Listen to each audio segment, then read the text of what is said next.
Welcome to Waiting on the Trade, a monthly comics book club for people who can't keep up with monthly comics. I'm Matt Ledger. I'm Patrick Fitzgerald Fleck. And I'm Jonathan Gurney. This month we're talking about Nancy Drew and the Hardy Boys, The Big Lie, a young adult mystery gone noir. A young adult mystery gone kinda gnarly. There you go. By Anthony Del Col, Werther Dell'Edera, and a host of other ne'er-do-wells.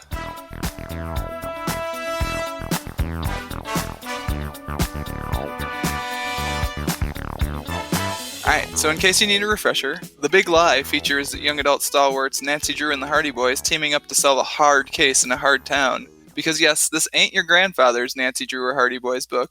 As the comic constantly reminds you, things are dark in this version of the Hardy Boys' hometown.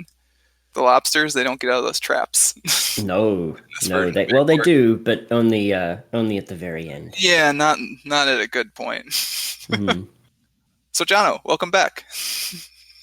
Oh, thank you, guys. Yeah, it's always a pleasure to be invited, and then to be able to force you guys to read something that you might not have otherwise picked. I'm pretty sure last time I picked, because I really just wanted people to talk about Die With, so I feel like you were due for actually picking a book. And that was also a good choice, and so I'm glad to bring it more in line with my choice of Nancy Drew and the Hardy Boys, The Big Lie, of course, published in 2017, so even before Die, I think, was published. Yeah, it's actually like not older, but like slightly older, and it has a sequel kind of that I'm sure we'll talk about a bit as we get into things, because that was a big brouhaha for a minute on the comics internet. Oh, and I think now the publisher is also in more of a brouhaha. Oh, good. I'm glad you mentioned it, because I wasn't sure if I was going to.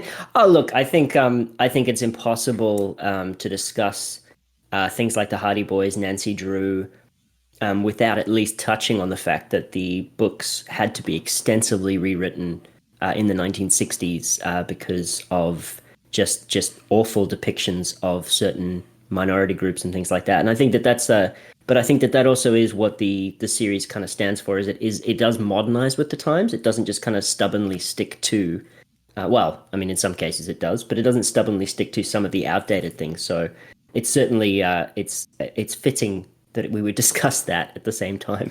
I do want to talk about at some point in this the fact that their tech guy, whose name I'm blanking on at the moment, Tom Swift, plot device, zero lines. He had no dialogue. What is up with that? Well, I will touch on that, and that is actually a very interesting little thing, because Tom Swift is actually also an Edward Stratemeyer package character. Yeah, he has his own book. He's got like 100 books or something as well. To his name, as do some of the other characters that pop up in this graphic novel. The Bobsey twins. The Bobsey twins and the Rover Boys. Oh, really? There you go. Yeah, so this is a very, very much a cinematic universe in many ways. Where are all the spin-offs? Well, I think that's hopefully what The Death of Nancy Drew, which is the sequel to this one, will illustrate. Really kickstart the universe. Yeah, exactly. But I guess, like, jumping in, have you guys read any Hardy Boys or Nancy Drew? Well, I wanted to, I guess, before we get into that, kind of touch upon before I jump ahead. Well, I just want to touch upon the fact that you kind of alluded to. Dynamite's been in a bit of hot water, at least the past week or so as we've been recording this, because they've kind of been catering to Comicsgate readers. And if you don't know what Comicsgate readers on, I'll link to it in the show notes. Yeah. I don't want to go into it. They're bad overall is the thing. We are an anti-Comicsgate podcast. Even with perfect. You two not knowing what they are, I'm going to take a firm stance on that. Look, my experience with Gates is Watergate, which was obviously what brought about the end of President Nixon's term, and Gamergate, which was just it's basically that, but for comics, actually. Like, that's the short version. Yeah, it's sort of I'm sort of not trying to be too political, but that was kind of a shit show of, like, sort of semi-outright trolls and things like that. Yeah, so, catering to people like that just seems like a mistake long term. And I actually thought about for a minute this week, like, oh, do we have to not talk about the book because the publisher is shitty? But I think, we had already picked the book. I was kind of excited to talk about it. I know you were excited to talk about it, Jono. And like, I mean, I would totally have been okay if you guys had decided to pull it, though, on the basis that there was some concerns about the publisher. No, and I mean, I don't think anyone, as far as I know, anyone actually like on the creative team for this book is above board. That don't hold me to that because I didn't research it extensively. But like, I think especially the way the comics internet is blowing up recently, like if we, I don't know, we wouldn't be able to talk about any comics currently. Yeah, I feel like 2020 is the year of the death of the author. Like with J.K. Rowling spouting all of her nonsense. Yes. Yeah. Like, you got to start making decisions about, do you separate the author from their works, and how does it feel for you? I haven't had. And also, do you separate the publisher? That one. Do you separate the publisher from the published work as well? Because Right. I mean, in so many cases, that I mean, and I think I can kind of admire where an artist can kind of say, "Look, I don't like the people that I work with because I've just discovered that they are now doing this, this, and this, and this," and then they pull sort of their work from that area. But I also know there's probably a lot of people for whom that's probably a bit of a luxury, especially in 2020, where work might become harder to get a hold of. Yeah, and I know a lot of comics creators have been kind of going for a boycott Dynamite stance as a result of this. But yeah, I did also like at some point work is work and work is hard to find right now. So I honestly don't know. And that's about all I want to talk about for that. I want to talk about fun comics for the rest of it. That's fair. That's entirely fair. Yeah. All right, but you were talking about old Hardy Boy mysteries. Yes. So like let's look first of all at the if we're going to talk about troublesome publishing. And I think that this is a very interesting thing. Edward Stratemeyer is obviously the shadowy figure behind Hardy Boys, Nancy Drew, Bobbsey Twins, Rover Boys, Tom Swift, and probably a few others that aren't listed here. But essentially, in the 1920s, he pioneered this publishing model of packaged books, where essentially they provide they use the word stable of authors with just broad plot outlines and character details, and then those authors then turn in the completed books. And in doing so, it means that they can, I mean, the word churn probably isn't fair, but they can turn out a very high volume of books. So for the Hardy Boys, I think they're up to somewhere in the 200-300 books, titles for the detectives and things like that. And Edward Stratemeyer sort of pioneered this. 1927 was when the Hardy Boys came out, so they're 93 years old. And Frank and Joe probably definitely would have died in World War II if they were real people. And Nancy Drew, obviously, in 1930, which was also the year of Edward Stratemeyer's death. So, she's also 90 years old this year. So, looking at it in that context, the books that you read, I mean, the very early Hardy Boys that I would read, I think I have probably talked ad nauseum about how difficult it was to get books as a child. And one of the ways that we used to do it is we just buy big boxes of secondhand books, and you'd sort of dig through that, hoping that there'd be something that you could read. And often I'd find sort of like the old Hardy Boys. And I think one of the ones that I had was The Mystery of the Broken Arrow, which, they'd often go and they'd work on like work sites, and they'd be going undercover, and the mystery sort of revolved around stopping smugglers or somebody who is stealing water, which, if you're reading it in like 1997, that might seem a little bit like, I don't understand how that can be a problem in this modern day and age. So yeah, I guess, did you guys read any of those sort of growing up? I don't think I did. I don't remember any. Like Boxcar Children is what I'm drawing to, but that's not the same Stratemeyer, like syndicate novels. Sure. What about you, Matt? I remember like distinctly one Nancy Drew cover, although I can't like tell you which one it was. Like, I'm pretty sure she's running away through some haunted looking forest. I have no idea what the actual title of the thing was, and I'm sure I'm describing one of 56 possible Nancy Drew covers where she's running away through a haunted forest. I think that with the sort of the rise of Nancy Drew, the haunted forest industry also did very well out of that sort of that zenith, if you will. I think most of their stories, usually involved wooded or isolated locations. So yeah. I was never really a Hardy Boys or Nancy Drew person, and that's kind of surprising, honestly, given how much I like mysteries in general. And I wonder if it's because I kind of always had comic books to sort of fill that serialized storytelling gap. Like so in your email to me when you were picking the book, you kind of described how you would pick up one from like the 1930s and then one from the 1980s, and it could be weird, just like the dissonance between Oh, that. absolutely, yes. And I'd love to cover that in a little bit more detail. Just the assertion that this is the darkest Hardy Boys is very flawed. Okay, I was actually kind of hoping you would say that because this doesn't actually feel like the darkest Hardy Boys to me. Like No, it not even kind of slightly. feels actually sort of like, so the way you describe the packaged book industry, where like basically they would hammer out the plot in what almost kind of sounds like Marvel style, where Stanley would like give Steve Ditko a Spider-Man issue in like 5 paragraphs and Steve Ditko would turn it into 22 pages of comics. Like Yeah, it kind of feels like what this book is to me, where I just feel like this book could have pushed it a little bit further. Like if you gave someone the concept, it's the Hardy Boys but noir, and Nancy Drew is there, like this is the book you would get. And that's not, I don't know, like it's fine. It was good, but like I feel like there was a little bit more of like a twist or a push to it that could have been there. So absolutely. Yes, and I think that is really kind of demonstrative of Nancy Drew and the Hardy Boys in general, is that their mysteries were always just that one step away from being something truly like amazing, but that step was never quite there. And so in a way, like as much as this is a reimagining, in many ways it's also just sort of sticking to that formula that has been established for those, for that 90 odd years.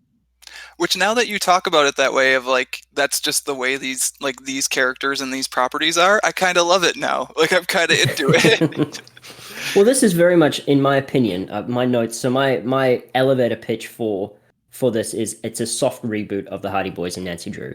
So it's there's a few characters missing that are present in the books themselves. One notable absence that I'd love to talk about in a little bit. And it just it's a twisty detective tale featuring murder, drugs, and crooked cops. But ultimately that's those things are all present in existing Hardy Boy and Nancy Drew literature at varying sort of amounts. And so I guess that what I like about this one is it's probably the first one where there's just a lot of consistency in the characters across the entire book itself. Whereas I think with the packaged books, and it's a fair enough kind of sort of area to find yourself in, where I think that there can sometimes be a lot of inconsistency between those characters, and that's just the relationship of having multiple people working on it at any one time. And I think that's so. If nothing else, this at least gives you a very consistent Nancy Drew, a very consistent Hardy Boys. Yeah, I was kind of wondering, like, describe sort of there's sort of like an Batman and an Spider-Man, right? Where I've read a bunch of Batman Exactly. comics across different universes and times and whatever, and like I have this picture of Batman in my head, and this is like you can tell when he says something out of character, right? Hmm. Like, so Hmm. what is the Hardy Boys to you? Like, does this meet the criteria, Oh, I guess? so it's always so you've always got Frank is the older brother, and therefore the wiser brother. Much more prone to look before you leap, and Joe is always the much more impulsive one. And that I think that holds true throughout the entire Hardy Boys universe. And I mean, there's been multiple reimaginings of their adventures. Specifically, the big one was the Case Files that launched in 1987, which took a much darker kind of look at the adventures that they go on. And I guess the Nancy Drew is the Nancy Drew whose mother passed away when she was very young, and she slowly started getting involved in solving mysteries, and she's always sharp as a tack. She's always thinking 2 steps ahead of everyone else, but never in a way that kind of rubs it in people's faces. So I guess inoffensive is probably also like a key part of their characters. That they might be the smartest people in the room in the books, but they don't tend to sort of like show off or grandstand, which is perhaps the biggest departure in the comic book itself when they are sort of speaking with the police. I think the in the first chapter there's just that line of Frank, Frank, Frank. This isn't some sort of little teen adventure before the policeman slams Frank's head into the table. Before the book literally hits you over the head with what it's going to be. Exactly, yes. And I mean, that certainly was different because I think in all of the Hardy Boys books, and I'm probably misremembering it, but they tend to have a fairly good relationship with the police. And so I would say that having their father be ostensibly a crooked cop and having the police against them is a fairly big departure. And potentially, if they explore that in the follow-ups, I'll be very interested to see how that turns out. Yeah, I feel like... So I was thinking about it while I was writing up my notes, and I feel like the first issue is actually the best issue of this book, because it sets up a lot of things that actually are promising, and then I feel like a lot of it kind of spins off and doesn't actually connect or follow up properly. Yeah. I guess what's a good way of putting this? It's kind of like in Parks and Recreation, the TV show, where even when there's somebody who's a bad guy, they usually turn out to be okay. They turn out to be at least good people deep down. And I think that kind of encapsulates some of the stuff that happens in this book, where you've got drug dealing people whose brother gets murdered. And rather than kind of like taking that to a darker place where potentially they turn on the Hardy Boys and NC, instead they're like, no, you're right, we need to work with you to solve this case. And you're kind of like, is that what you do? I could not buy the fact that they had that meeting with their quote-unquote suppliers. The meeting went sour, and they didn't instantly suspect the Hardy Boys and Nancy Drew of exactly the only strangers that they'd introduced to this deal. Obviously was our brother. He's the only other person who knows about this. No, he's dead. Right yes. So the Rover Boys were certainly an interesting example of that kind of that trope of just like good boys doing slightly bad, naughty things, if anything. I mean, these guys were actively fixing card games and smuggling drugs into Bayport. I mean, they should be in jail by the end of this. Yeah. But I guess that kind of fits with the whole you don't get to pick your allies when you can't trust the cops anymore. So Pat, how did you find this book as a person? Yeah, sorry, Pat. We've been completely... No, I've been enjoying it. It's fine. I feel like Jono has the upper hand in this, and the fact that he has all the background and like recognizes the cameos when they show up, because I feel like a large portion of this comic is, oh look, it's those characters that I recognize. Yes. And like the big twist at the end, that the big shadowy evil thing that's controlling all these villains is the Syndicate. So I actually didn't catch that until I read it the second time, and I read the introduction, and there's that paragraph at the bottom of the introduction that's like, thanks to all the Syndicate writers, and I was like, oh. It's a very big in-joke. So I feel like a good portion of it is lost on people like me who recognizes the names of the Hardy Boys and Nancy Drew, but like not the characters, and like if they did differ drastically from what they were in the books, I wouldn't know. I know them from, like you were saying, South Park, or like we were talking about earlier, the Venture Bros, making fun of them with the twins and that was such a good one. But I think it is interesting. So the Rover Boys, Tom Swift, and the Bobbsey twins don't, to my knowledge, actually show up in any Hardy Boys books. They were just titles that Edward Stratemeyer was also publishing. So that's just a neat little kind of neat little side thing. But they're not actually in any of the books that I know of, or appearing in any of them. But you're right. I mean, still things like Fenton Hardy, Nancy Drew's father, Carlton Drew, and that sort of stuff. I think that, again, like the book does assume a bit of familiarity with them. Like I think that they may be targeting it at people who fell off reading Nancy Drew and the Hardy Boys when they became teenagers and are now potentially picking this book up when they're slightly older. Oh, it's definitely a nostalgia play, right? Like it's a hey, you enjoyed these, but you want to read something that's, I guess, quote unquote adult. Like here's this book, which I mean, absolutely reasonable. Yeah. Well, they're cashing in the same thing that Riverdale is and Sabrina now is as well. Yeah, and Nancy Drew has their own TV series. Oh, that's right. I always forget that. Wait, who does? Nancy Drew. Yeah. Does she have a TV series now? What? Yeah, currently active. Is that and the Hardy Boys. thing? Yeah, I think so. The Hardy Boys had a TV series, but that was like in the 70s, and it looks like it was in the 70s. Like I think the Hardy Boys looked like they were 40. Oh my gosh, it's a CW show. Why am I not surprised at all? I mean, if it's gonna be on a channel, it's gonna be on the CW, It's going to be right? CW. Also, I think Susie's going to be disappointed because this is the closest we're going to get to the Riverdale podcast that she was talking about. But they do mention Archie in the introduction about how look, I'm not judging the people who made this book because I did enjoy it, and but it's enjoyment in the same way that like I might enjoy fast food or something like that. That's not to say it's bad. It's just that I think that they perhaps thought that they were doing things with these characters that hadn't been done before. So having Nancy Drew and the two Hardy Boys face a real-life crime story, turning the old, all-age mystery cases into a noir thriller. Whereas, so 1987, they released Dead on Target, and I will say, spoiler warning, again, for anybody that's waiting on it, Dead on Target. The beginning of the book starts with Joe's girlfriend, Iola Morton, being killed by a car bomb. Holy moly. Exactly. And the Hardy Boys begin investigating and they uncover there's a government government agency called The Network. And they work with somebody called the Grey Man who tells them that this is all the work of the assassins. Several assassins die through the course of the book, including the one responsible for the car bomb. And that launches the case files that ran for 10 years, 11 years, 127 books published. So what you're telling me is this is not even the hardest that the Hardy Boys have gone. Not even so close. The case files was fascinating, and I really want to talk about The Big Lie, but I think I need to mention some of these books from the case files.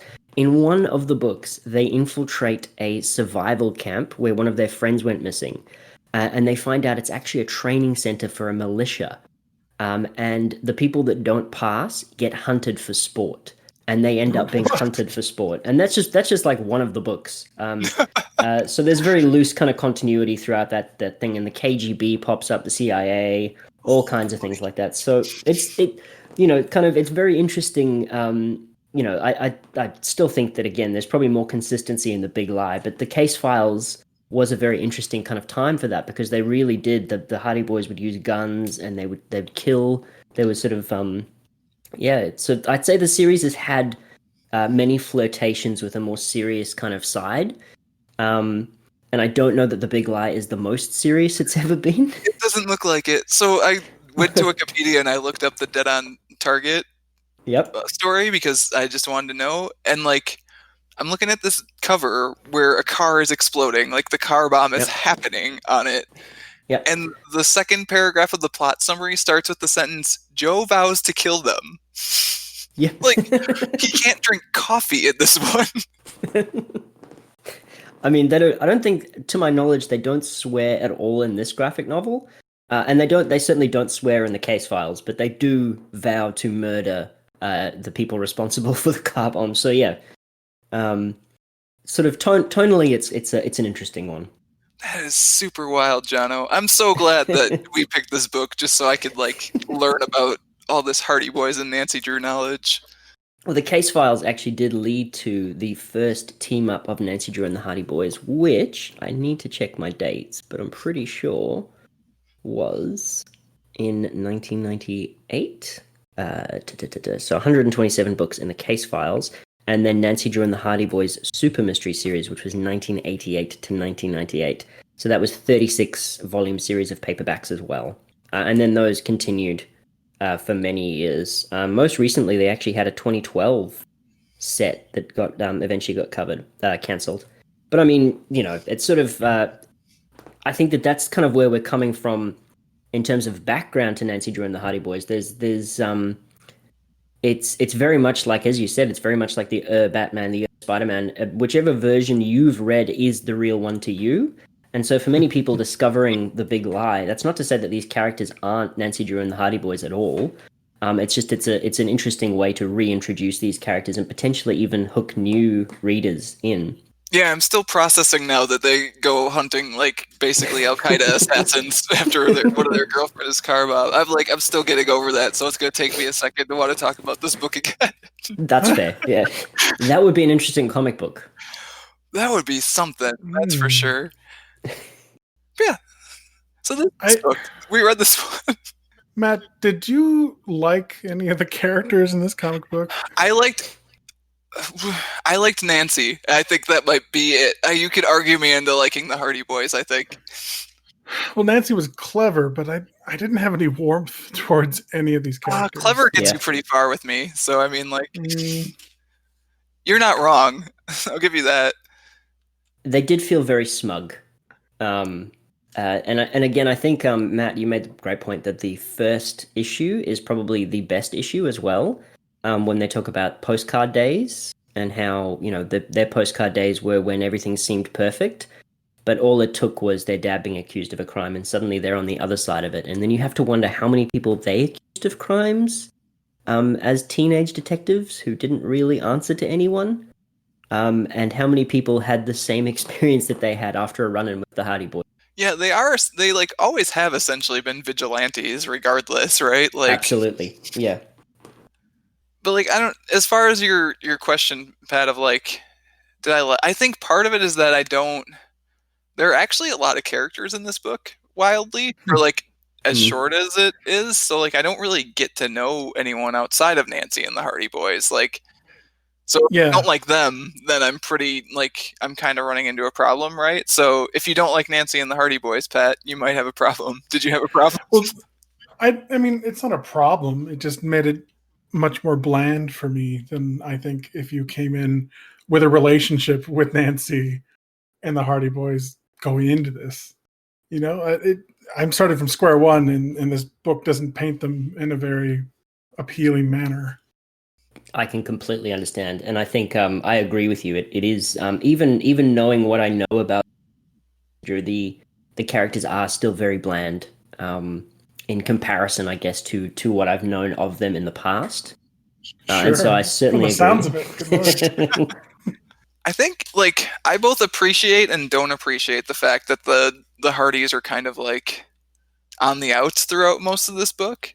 Like, I think it's an interesting choice, but I also think it breaks up the dynamic of what makes them them. And I guess, Jono, you would know better than me on that. I mean, certainly, it's a new direction for them, especially as I don't think it's too much of a leap to suggest that their father actually was a crooked cop. From the sounds of things, like it sounds like he was being blackmailed by the syndicate. Yeah, I wasn't actually clear on that at the end, whether he was innocent or wasn't. So in previous books, I mean, he's sometimes sort of like a paternal figure, and sometimes he's very much an absent father for them. So he's never really featured that prominently, and the mother gets about as much screen time in the books as she does in the comic. Very much a figure of motherly affection when they want it, and then when she's dealing with her own issues, that largely forgotten.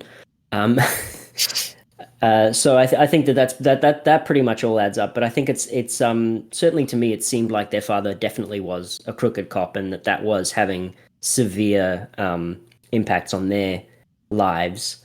But it was never sort of in the sense of like, what does this mean for us in terms of what our father taught us and stuff? And it was always just kind of like, oh, this is really annoying. Our girlfriend's done.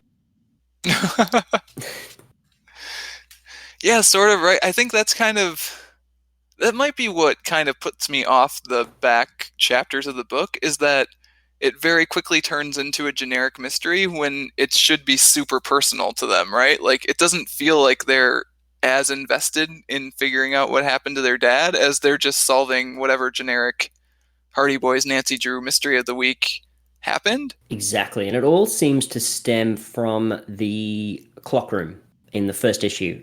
When they are at the Bobbsey twins party, they step into the clock room to talk to each other, and Nancy steps out of the clock. And I think she says something to them there, and we're kind of left on the hook as to what that is, but it's never really kind of, I mean, she sort of hints at that the scheme was for the boys to become, they were already pariahs, so I'm not quite sure how much more of a pariah she expected them to become, but that was sort of the expectation that that they would become on the other side of the law, so the police wouldn't be looking at them, or would be looking at them, so then they could investigate the crooked cops, I guess. But I think because we don't really get to see that side of things, it's always kind of left a little bit up in the air. And she would have known that their father was going to die then? Yeah, that's where I got hung up too. Like, by I think it was like issue 2 or 3, I was like, wait, oh no, it was issue 2, because she was like, oh, did you guys get them to think that you murdered your dad? I was like, wait, he wasn't dead though when you guys were meeting. Exactly. So what do you know, and when did you find it out? So maybe the logical conclusion then is that Nancy is actually the The syndicate. leader of the syndicate? Yeah. Yeah, Oh that would my change things. god. I would read that, but I Yeah, don't think that that's the direction that they're going in. I probably not, think no. it is a very boiled down kind of detective story. You know, it's kind of distilled. Um, at one stage, I think some of the press mentions Nancy Drew as the femme fatale in this noir thriller. But is she a femme fatale? I No, mean, is absolutely that not. the no that trope doesn't quite If anyone is apply. the protagonist of this book, it's Nancy Drew. Because like the Hardy Exactly. Boys, their captions I can't even tell them apart sometimes because of the way that they're just generically one color or the other. But like Yes. I can tell when Nancy's talking for sure every single time. So like if anyone is the star of this book, it actually is Nancy Drew. So I don't think she's the femme fatale. No. Well, she gets top billing anyways, right? Which is Exactly. another thing too. So like the cliffhanger of the first issue is that Nancy Drew shows up. Her name is first on the cover. It's not exactly a cliffhanger. No. Well, okay, so now that we've kind of talked about how bland the characters can come across, I think it's time to discuss the character that wasn't in the books, that wasn't in this Sure. book particularly, and I think that it's very interesting that you guys picked up on the lack of warmth from them because one of the characters that is famous in the sort of the Hardy Boys universe is Chet Morton, sorry. Chet Morton, he's the fat comic relief character. Although that seems to be the sort of like on the surface, the trope, but he's also very much the sort of the heart of the group. He's always willing to help them with their schemes, even though he's a bit cowardly. He'll find his courage and he'll help them and stuff. And you know, consistently they've sort of said that you know that this is one of the redeeming qualities of the Hardy Boys books is that they've got this character who otherwise might be ridiculed and yet that he's still equally worthy of friendship and he's equally brave and he's equally willing to put himself at risk even though he doesn't necessarily have the natural gifts that the Hardy Boys have. And so his absence in this book in many ways almost undermines it because he sort of is always kind of sort of like I said he's very much considered to be the heart in these sorts of weird Captain Planet analogies. Um, and so his absence, I think, in many ways does undermine being able to connect with the Hardy Boys because the only other character that they interact with on sort of a social level without beating them with clubs or anything like that is Tom Swift, and he doesn't even get any He doesn't lines. speak. Yeah, what is Yes. up with that? He's a hacker. Yeah, just a hacker. That's all I know. Yeah. And he's a person of color, so at least they can say they've included a person of color. Yeah, it's a bad look, right? Like It's not great. No. I mean, I respect that it's kind of a nod to the fact that Tom Swift is also a series that Edward Stratmire published, but that's probably like you can probably do both of those things. Like it yeah, also give sure, him but like lines and the yeah, an Rovers get to agency. talk. Are they a series or are they just other characters in the No, books? Rover Boys are also a series by Edward Stratmire. I Okay. don't They were the recall. first series, actually, Yeah, no, according to correct. Wikipedia. Oh, no, that makes sense that they're older then.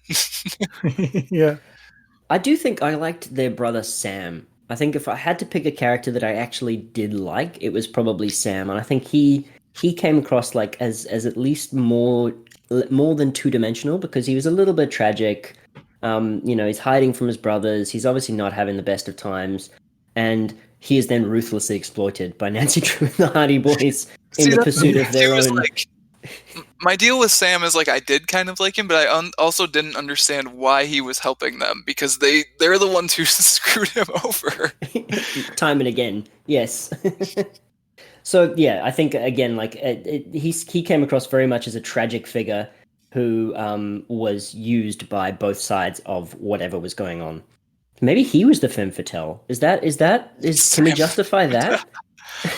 I don't think so because the Hardy Boys No. don't try to court him. Like I kind of get what they're Oh saying yeah. about Nancy being the femme fatale, but like I think that strips a lot of the agency of the character when she's the one who's driving most of the book. Actually, Absolutely. Yeah. I did like the bit where you sort of see her sitting with her dad, then she hacks her mum's email account, and then that's obviously quite a defining moment because in the books Nancy is always best pals with her father.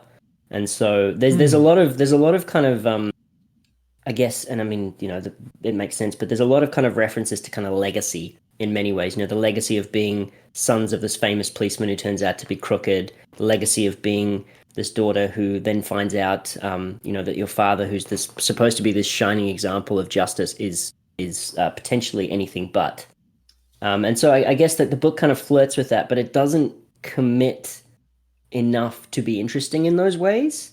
Yeah, it doesn't go full force on it. It definitely is No. there, like you were saying, but it definitely is. It's a background element, and it's not the thing that kind of brings the whole book together. Yeah. And also, question.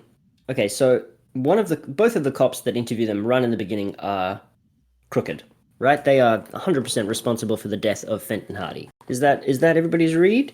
At least the incompetent one is.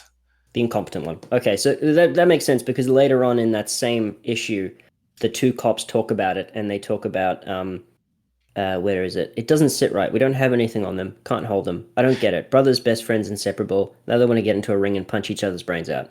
And surely the cops would know because they're the ones that committed the crime. Yeah, that conversation doesn't make sense. I actually have like a whole half page of stuff that's like, wait, if you actually read this, like this does not line Oh, up. please run through that with us, Matt. Oh my God, let's see. I mean, a little bit scattered throughout the notes, but like the fact that they even brought the Hardy Boys in when they have the gun and it has fingerprints on it, like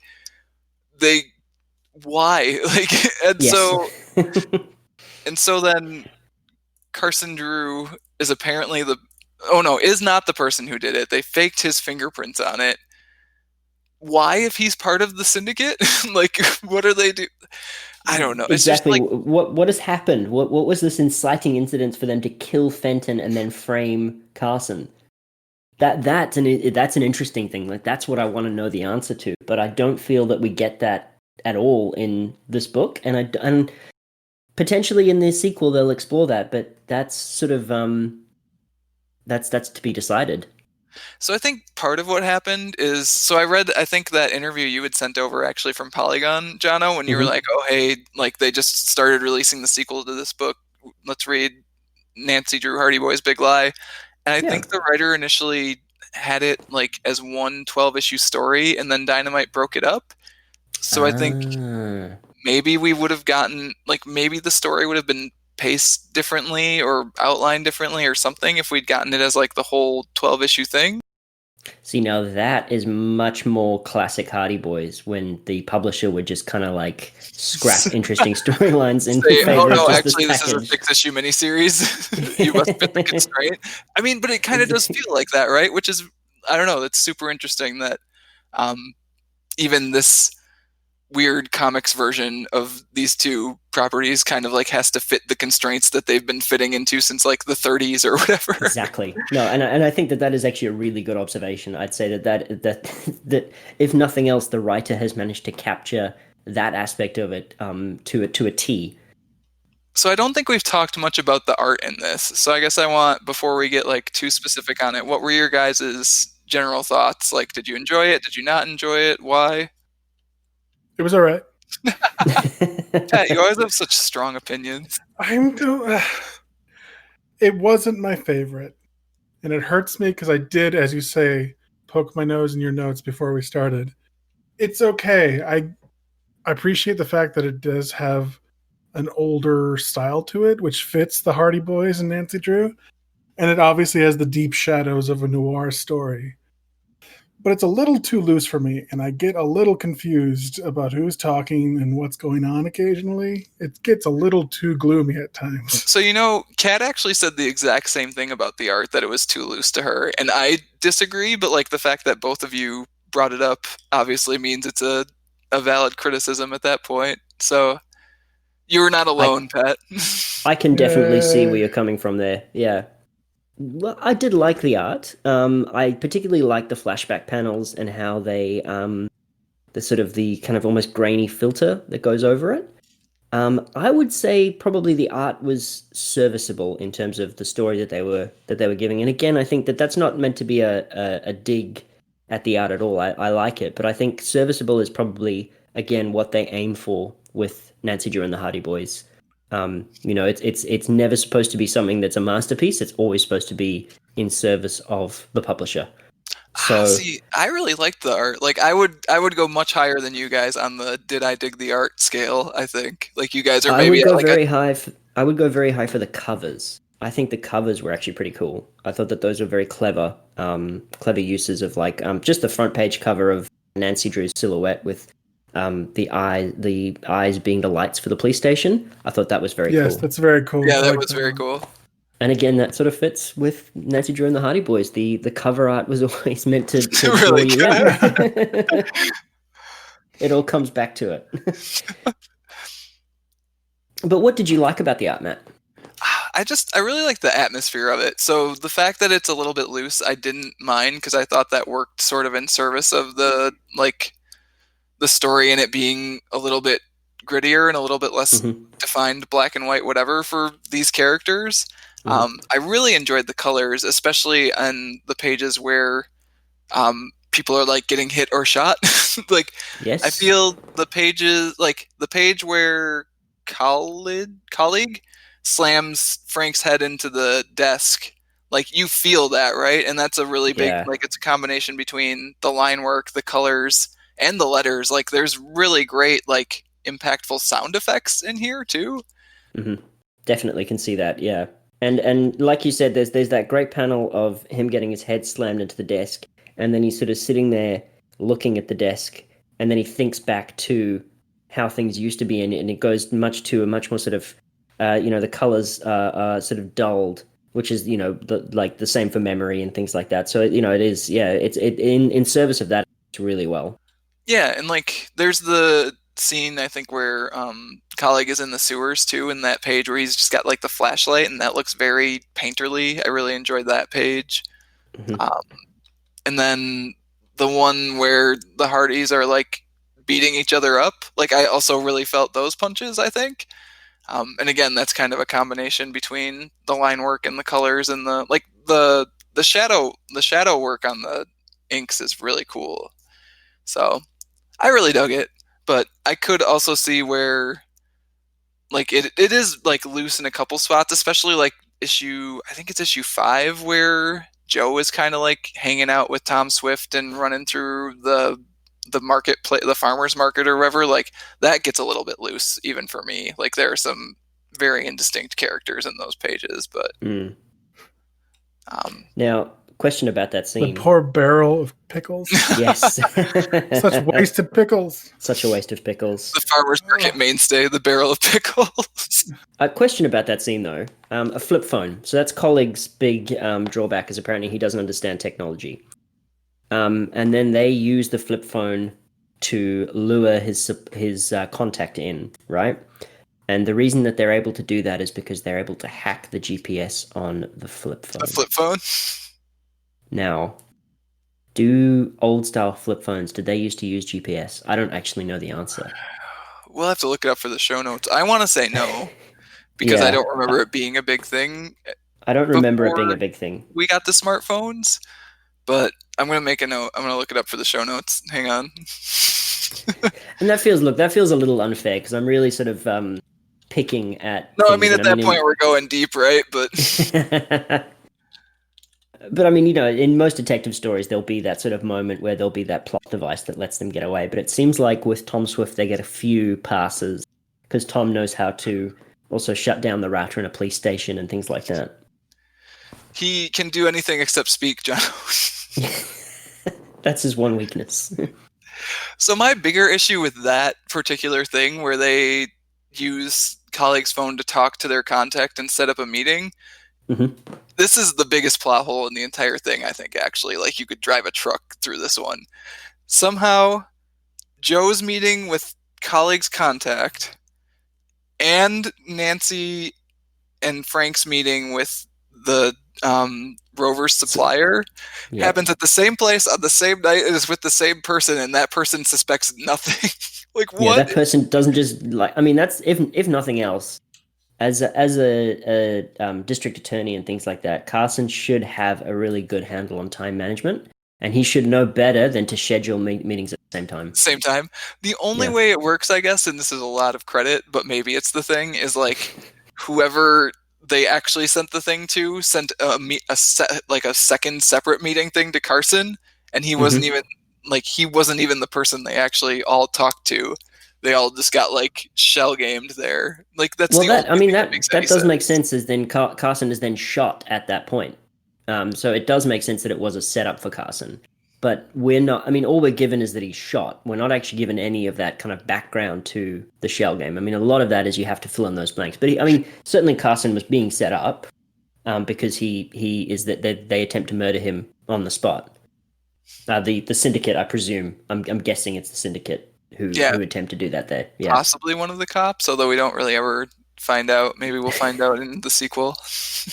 But it also seems like they should have got the FBI involved a lot sooner because the You would FBI think, show up right? and immediately arrest the crooked cops. Right.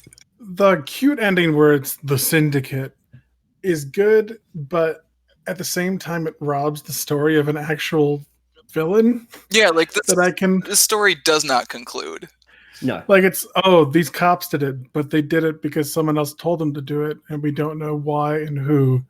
This is very unsatisfactory. So, like, Jono, did the novels do that at all? Like, I would just imagine, especially like maybe the later '80s ones, like where they knew they were going in sequence, kind of even, as opposed to being sort of the more one and done. So look, I'm really having to cast my mind back a long time, but I know for a fact that the early books, this is not the Hardy Boys case files, but the early books, the Hardy Boys mysteries, they would always have a satisfying conclusion. You know, the boys would always solve the mystery, and then they go on and have, you know, they go out to dinner with the family, which seemed to be the only reward they'd often get. Which, child labor. But with the case files, there was often a satisfying conclusion, but it would also often hint at that there was more to come, which I think I can stomach that if as long as the current thread gets tied up, I don't mind there being that, you know, it's almost that A plot, B plot, C plot approach to storytelling, where there's that longer running C plot that you know, this organization that they were up against was called the Assassins, and you know, Joe obviously was vowed to kill the people responsible, so he doesn't get to kill them in every single book, but there's often at least hints that they're related to it. There's often, you know, sort of like I think from memory, for example, when they infiltrate the survival camp, and it turns out that it's actually some sort of training thing for militia. I'm not 100% sure because it's been a decade since I've read that book, but I'm fairly certain that camp is then linked to being involved in some way with the Assassins. And so, you know, that's kind of like the conclusion is they've solved that mystery, they saved their friend. I think they killed the guy that was hunting them, or at least, you know, incapacitate him in some way. The police arrive, are able to break the whole thing up and you know, satisfactorily, and then there might just be a hint that, you know, well, you know, you've managed to stop a recruitment center for the Assassins. And so the Assassins were always sort of like hovering at the very edge of the story. And I guess if that's going to be the way for the Syndicate, fine. But like Pat, I think you said very well, it robs this particular story of any kind of feeling of gain. Yeah, and I'm rereading the last few pages of it, and I guess Nan Bobsey is part of the Syndicate, and so is the Lobster Shack owner. Yes, yeah. That was an interesting little sort of nod right at the end, as he was also the one that helped the Hardy Boys meet with Nancy Drew in the first, right? Yeah. In the first, which these are all great things to do, but it didn't feel like there was any payoff for this particular book. Yeah, I wonder if like the failure isn't the Syndicate setup, because that's actually kind of intriguing. Like, if I'm gonna read the second one, that's probably what gets me into it. Right. But I think the failure is that like we still don't really understand the motivations behind why the Hardy's dad had to die, and like that's what this book was supposed to be about. Mm-hmm. Like, if you actually look at it, this book, nothing really happens. Like, exactly. Think like they learn how to do card tricks and stuff for one scene, and then that's gone. They hack into the police office for a gun that then is like stolen from the guy. It's like they do things that don't prove to mean anything, and the plot progresses slightly because of it. I think that's entirely a fair reading of what's happened. Yeah. And I mean, if this is all in service, like you said, Matt, if this is all to set up that 12, if this is supposed to be a 12 issue and, you know, maybe some stuff got truncated, that's understandable. But the fact is, they do have a sequel in mind, so will stuff be resolved then? There's a hint in that final panel, in that final page. Sorry. My mom used to think that postcard towns like Bayport were boring. I always disagreed with her. I told you if you put a postcard under a magnifying glass, prizes, that then goes on to reveal the Bobbsey twins sending a message to the Lobster Shack owner. So I wonder if I go back and look at the panels where those characters appear, will I see something that hints at something else, or is that they're telling you to actually put credit? The pages underneath a mic? Or is that giving it way too much credit? I think it's the second bit, but maybe. I would hope it was true because it'd be awesome, but I doubt it. Yeah, I'm gonna have to get back to you on that one. But look, I think overall, in terms of it being, if this is a soft reboot of this, and this is going to be something that they commit to publishing more of, I'm not against it. I think I liked it enough that I would read the next one. I think that this sounds like a really backhanded compliment, but I feel like everything was very serviceable in terms of what they were aiming for. I mean, yes, definitely the plot has an unsatisfying conclusion, in that it potentially sets up a wider thing, and that they don't really get any kind of resolution. But at least I would consider continuing to read it as a result of the kind of the setup that they've done.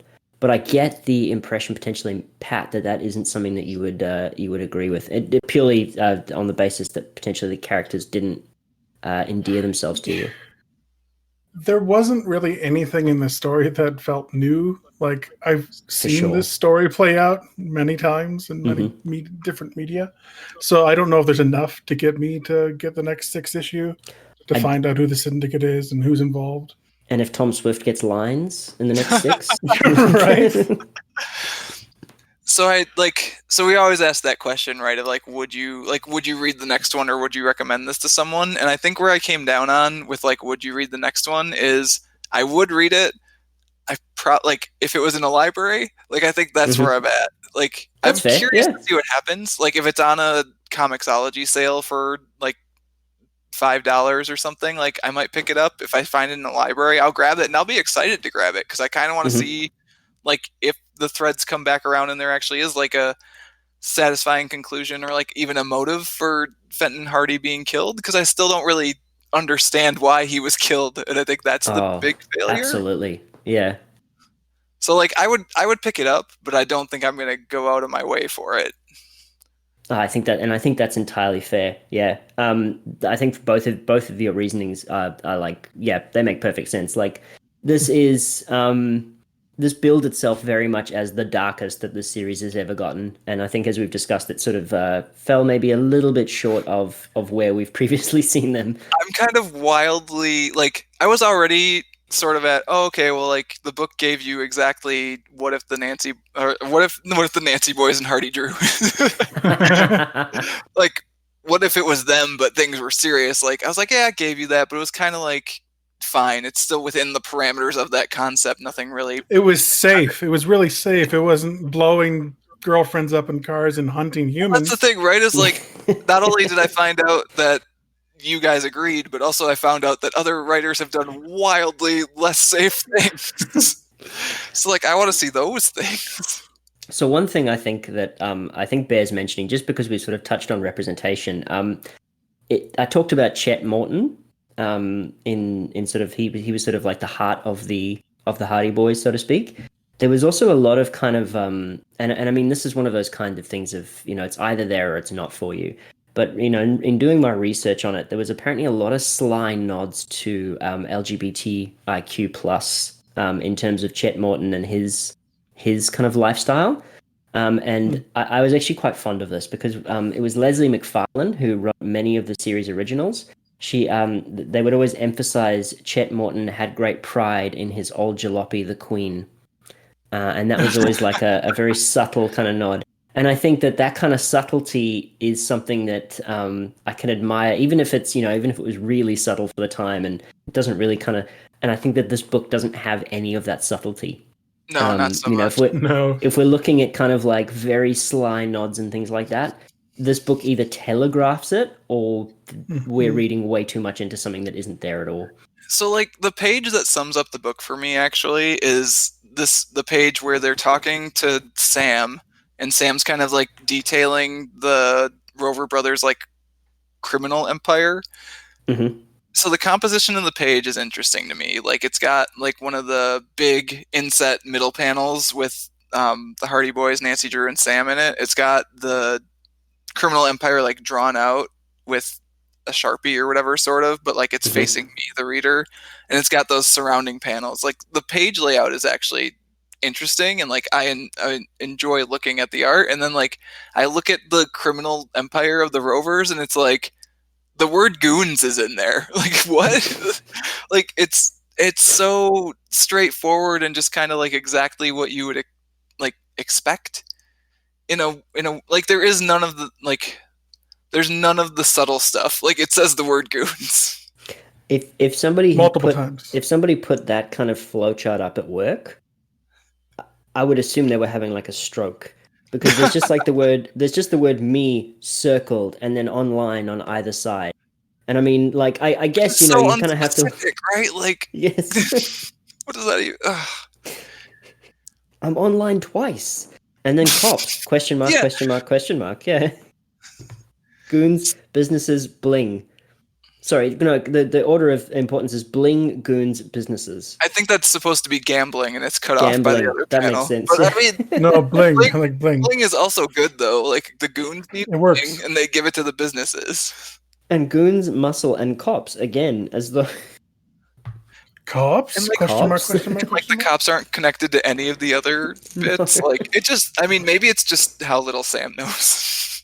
I mean, that's also fair. Yeah, But again, I mean, that's maybe me that is reading like it there. Sam's genuine reading of the business, and that's why his brothers keep him out of it. Yeah, because he has no idea. But yeah, I think that sort of like sums the book up to me. Is like that page looks cool, but when you get like when you look at it deeply, you're kind of like, oh, okay, this is fine. Well, I didn't know what that page was, like the weird panels on the other side. Like, is that them finding out about the organization or Sam telling them what the organization is? So I think the panels on the side are like them getting to know the girlfriends and like roughing up the people who owe the Rovers money, which seems like a pretty big, I don't know, like a pretty big. That seems like a pretty big departure for the Hardy Boys, acting as strong arms for a local sort of organized crime. Well, also like, but it's no okay one because asked there's only them one to. panel, and that's all we get told. Yeah. Yeah, I didn't know exactly what they were trying to convey with that panel. I mean, I I hate just took it in and then turned the page. I mean, to bring in like other outside media, there is an episode of Rick and Morty. I think it's Look Who's Purging Now. And at the very end of it, where this character is lamenting the fact that they have gone on a murderous rampage, and then they sort of go, "Oh no, it's okay. The thing that you ate earlier, it completely explains your earlier behavior. So you can continue with your character completely intact. Nothing's changed, nothing at all." And I think that is really the hook or the crutch for this book, is that although they fight each other, they get involved in helping a local drug ring. I mean, they never get those guys arrested at the end, No. as far as I know. And they get, they don't really find out who murdered their father. They get Nancy Drew's dad nearly killed, and they maybe get 2 corrupt cops arrested. It's very unclear on how many corrupt cops actually get taken down. So it seems like a pretty big departure from what the Hardy Boys were supposed to be, but there's no feeling of any kind of consequence for that at all. Like, it's just like, no, they'll be fine. They're going to go hug their mum. That's like the logical ending for this kind of day that you've had. They zoom in on the candy bar and it's Purginol free. Purginol free. Exactly. So yeah, I think in many ways that's probably the biggest issue with it. There's a book in the case files where Joe departs. His dad gets word that a hitman is out to kill a key witness. Joe is supposed to go and get a warning to him. The hitman catches up with Joe, beats him half to death. Joe is found by a stranger and nursed back to health. He has amnesia. He's having walking nightmares where he's reliving his girlfriend being blown up, and he becomes convinced that Frank is actually the person that's done it. And so Frank is now trying to get to Joe before the hitman finds him and finishes him. And so that becomes a whole thing of brother versus brother where they nearly murder each other. And it's only at the end that they're able to defeat the hitman and things like that. But, the great thing about it is that the walking nightmares he's had is all consequences of the stuff that they've experienced in the previous books. So, seeing his girlfriend get blown up, seeing people get killed, people dying because of his actions and things like that. So that's at least an interesting take to go, like that he's still haunted by this stuff, even if he's not necessarily dealing with it in any healthy way. And so, I mean, like, that was probably written in the early 90s. So do we... They knew how to set up and then pay off, I think.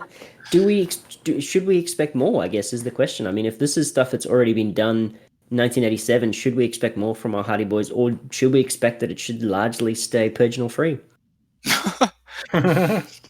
They're trying to market this to such a wide audience that I feel if they were to take it to a degree that it does, quote unquote, become the dark version of the Hardy Boys, that would probably turn the majority of the audience away from it. I mean, you could definitely make this into a CW show, right? Like, which for sure is the criteria that they're probably going for.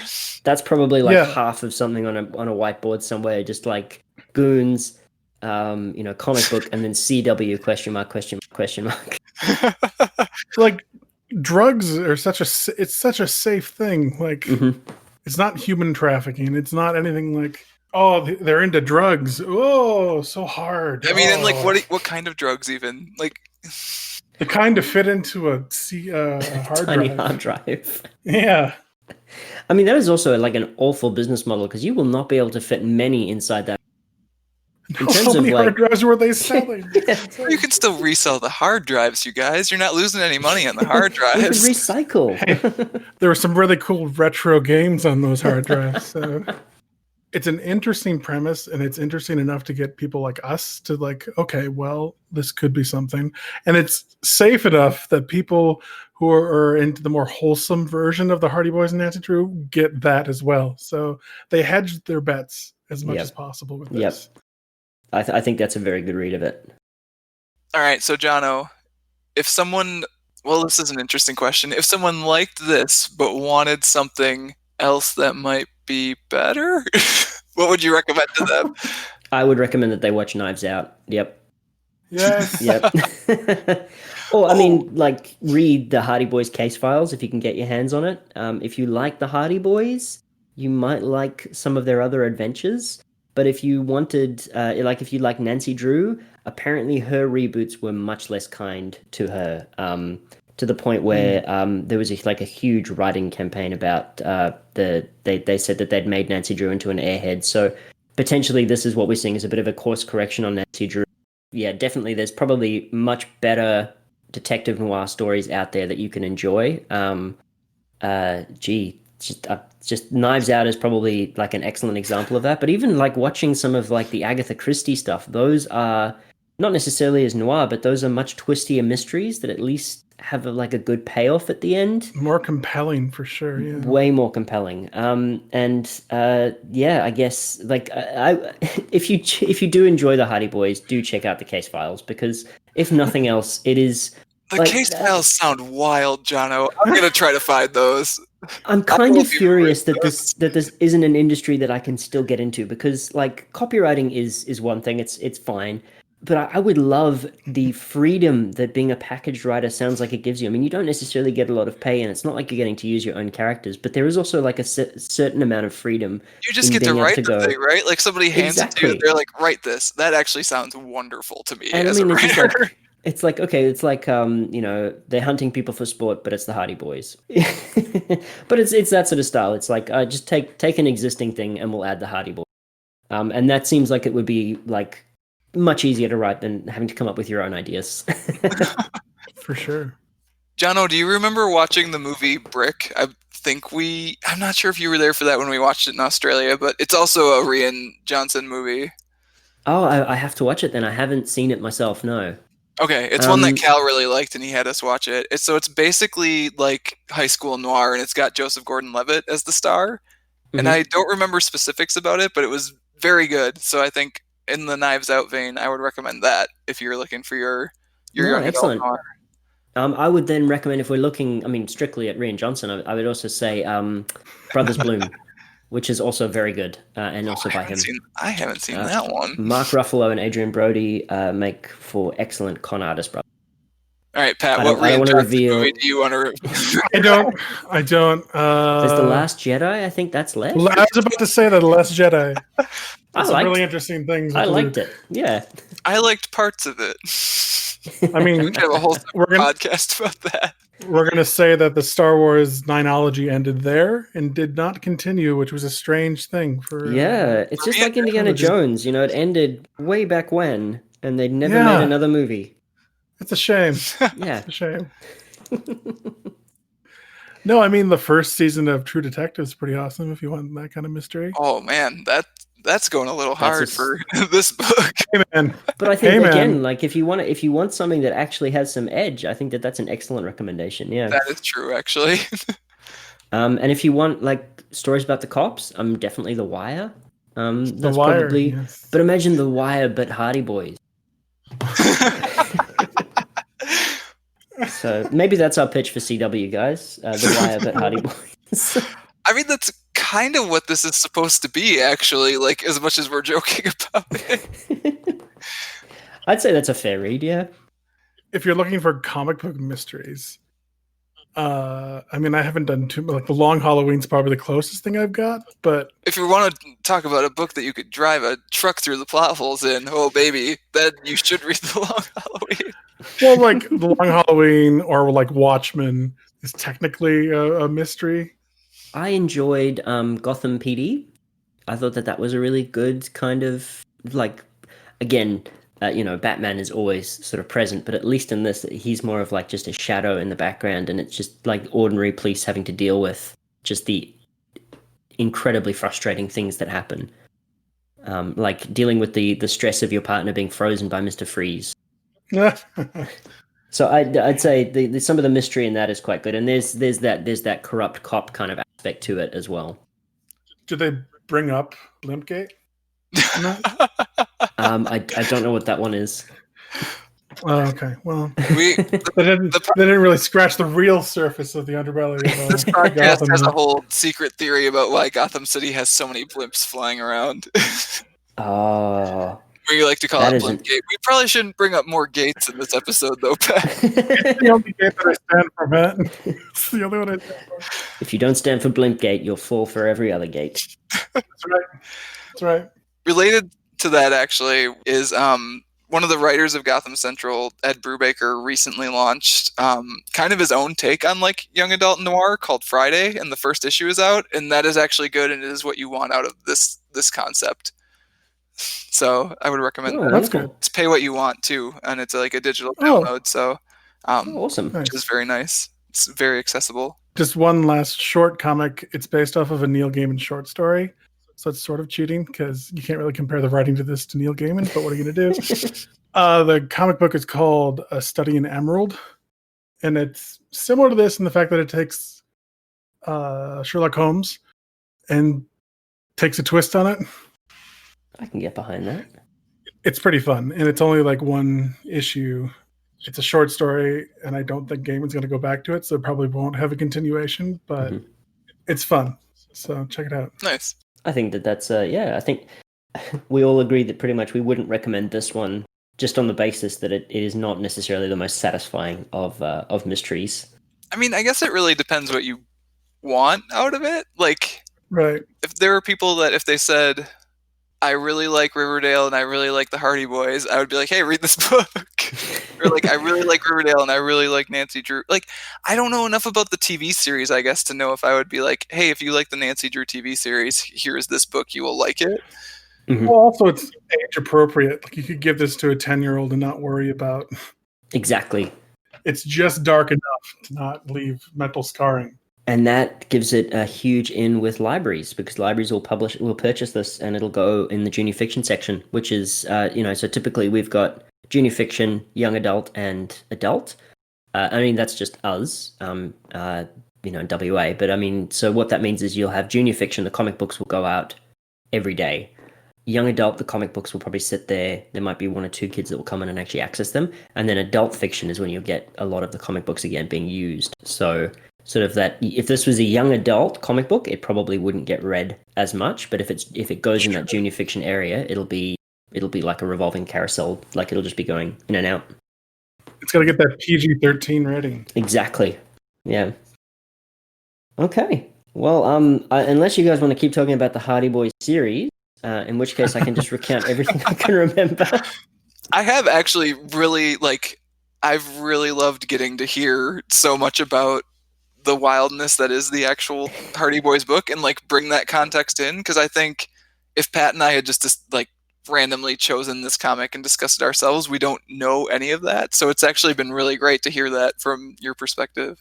Oh, well, it's my pleasure. Honestly, I think it is wild to me that they did go quite so far off the rails. I think at one point they're exploring like an old Nazi submarine, things like that. So, I mean, and again, some of the depictions of these places and things that they would encounter have had to be rewritten in the 60s because they were so bad. So I think that probably gives a bit of an idea of some of their early adventures and the context in which they took. But I think that, it's just not disappointing, but this could have been quite an interesting take on that kind of noir mystery, especially considering the history that these boys have in print. Like there's precedent for them to have like a wild adventure where there's lots of death and there's lots of betrayal and things like that. And this just felt a little bit like it was too soft.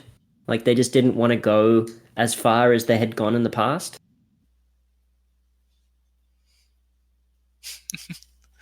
Yeah, completely agreed. Oh, did you guys hear that nice crack of thunder? Ooh. It's an ominous ending to our podcast. Well, I really do need to say thank you so much again for inviting me on. It's always a pleasure to talk comics with you guys, especially given the weirdness that we've had the last couple of years, a couple of months. It feels like years. It does feel like years a bit. I feel like, so I was writing for the blog today, and I feel like I've written so many just like comics are helping me be whole posts this year, but like I wrote another one today. I was like, oh, comics, at least help me out.